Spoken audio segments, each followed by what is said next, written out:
La chronique sur la glace est une présentation de Captoder, hygiène du sport. Captoder passe à l'action. Pour la dernière chronique de la saison sur la glace, je suis avec compagnie de Patrick Boileau.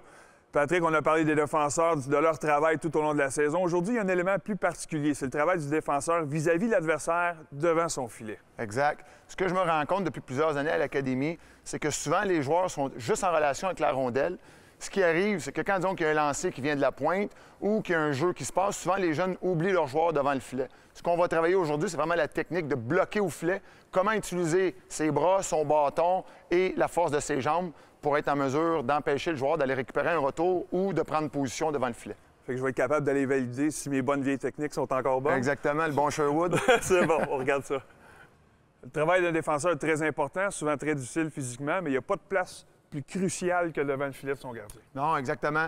Souvent, dans ces combats-là, ici, c'est certain qu'on va demander aux défenseurs d'être robustes. Oui. Mais pour moi, être robuste, il y avait le modèle Denis Gauthier dans le temps, c'était un joueur qui frappait beaucoup. Très efficace. Très efficace.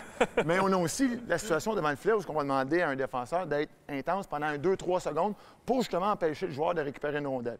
L'exercice que j'ai ici, c'est un exercice de bloquer au filet. Donc, le défenseur va empêcher l'attaquant de récupérer la rondelle. On va lui demander de garder 2 mains sur son bâton pour être le plus fort possible. Et l'attaquant, à ce moment-là, lui, va vraiment essayer d'aller récupérer la rondelle. On va y aller avec cet exercice-là. Et puis, par la suite, on va pouvoir amener une progression. On y va pour la première. Go! Excellent. Plie tes genoux. Good. Excellent. On se replace. Good. On se replace tout de suite. Je vais remplacer une rondelle. On se replace. On se replace. Good. On y va. Go! Hop. Excellent. Excellent. Good. Excellent. On arrête. Donc, une des erreurs qu'on va voir souvent, ce qui arrive, Charlie, c'est que tu gardes tes mains près de ton corps. OK?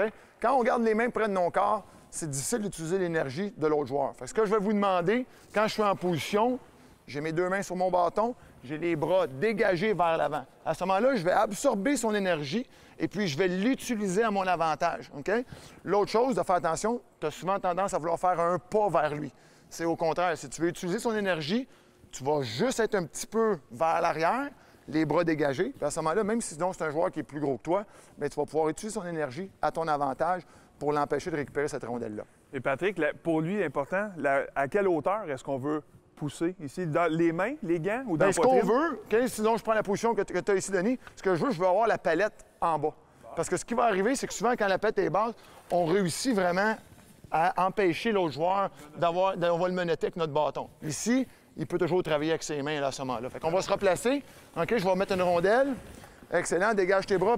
Plie tes genoux encore un peu plus. Puis tu vas reculer un petit peu quand on va dire go. Vas-y, go. Hop! Et ça, beaucoup mieux, beaucoup mieux. Utilise tes jambes. Good, on se replace. Une dernière fois. Avance un petit peu, avance un petit peu. On y va. Go! Excellent. Pousse avec tes jambes. Pousse avec tes... Good. Parfait. On va en prendre 2 autres. Quand la rondelle se vient loin, est-ce qu'on est limité à garder les 2 mains sur la rondelle ou on peut revenir à l'ancienne chronique, dire « Maintenant, la rondelle est loin, je peux quand même étendre le bras? » Oui, exactement. Aussitôt qu'on est en combat rapproché corps à corps, pour être beaucoup plus fort, on va travailler à 2 mains. Comme tu dis, aussitôt qu'on s'éloigne, bien là, à ce moment-là, on n'a pas le choix, on va aller en palette à palette. Ce qu'on va amener là, comme progression, là, on a fait l'exercice où j'aurais pu faire rouler mes 6 défenseurs un après un, où ce qu'on fait juste le combat rapproché. Mais là, en progression, ce qui va arriver, tu vas devenir un passeur. On va avoir le combat rapproché entre Oli et Béran ici. Mais quand je vais dire à Béran d'aller se démarquer en haute zone, il va à la ligne de ringuette, tu lui fais une passe. Et puis là, Olivier, tu vas fermer ton écart avec le joueur et tu vas utiliser la technique qu'on a vue dans d'autres capsules, le palette à palette, d'allonger ton bras là, à ce moment-là. Et c'est pas nécessairement un tir sur réception? Non, on ne veut pas un tir de réception. On veut justement que Béran fasse une réception, essaie de venir marquer. Il peut lancer, mais pas de fameux one-timer qu'on va dire en bon anglais. Là. Excellent. Donc, avance un petit peu, plie tes genoux. Là, regarde, voici, tes mains sont déjà collées sur ton corps. Fait que dégage tes bras vers l'avant. Exactement, tu vas être beaucoup plus puissant. Go! Et ça, pousse avec tes jambes. Pousse avec tes jambes. Continue, continue, continue. Oh, pousse, pousse, pousse, pousse, pousse. Good. Excellent. Démarquage. Démarquage en haute zone. On y va, Ali. Allonge ton bras, Ali. Et ça, en arrêt de départ, allonge ton bras. Allonge ton bras. Excellent, excellent, je joue l'homme. Parfait, good, excellent. On va reprendre ça une dernière fois. OK?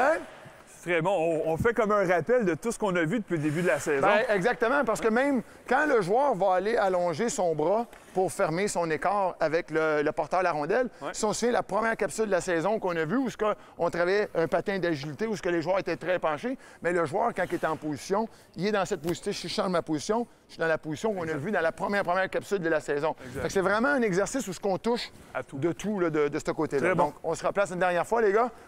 Fait que les mêmes choses, je veux que tu avances ta main d'en haut, parfait. Continue de pousser avec tes jambes, tu fais un bon travail. On y va, go! Et ça, utilise ton énergie. Pousse avec tes jambes, excellent, excellent.